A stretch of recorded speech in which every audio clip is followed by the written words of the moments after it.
Қазақстан Республикасының Конституциясы Қазақстан Республикасының ата заңы. Ағымдағы Конституция 1995 жылы 30 тамыз күні жалпы халықтық референдум негізінде қабылданды және 5 қыркүйек күні өз күшіне енді.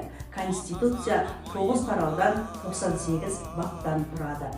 Қоғамның өркендеуіне қарқын қосып, Қазақстан халқының бірлігіне жол бастаған ата заңда бекітілген республикамыздың тұғырлы қағидаттары бүгінде өзінің өміршеңдігін дәлелдеді.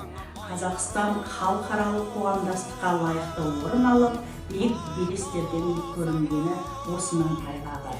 Әрбір қазақстандық келешекке керуен тартқан мемлекетіміздің тұрақты дамуының кетігі.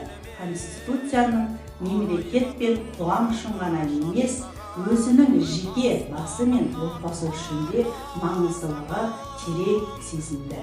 Жылдан жылға біздің басты құндылықтарымыз тәуелсіздік, келісім мен бірлігіміз нығая берсін.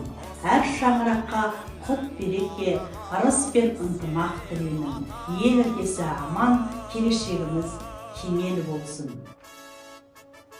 Қазақстан Республикасының Конституция күні құтты болсын. Әлемнің де өзіңде толғауы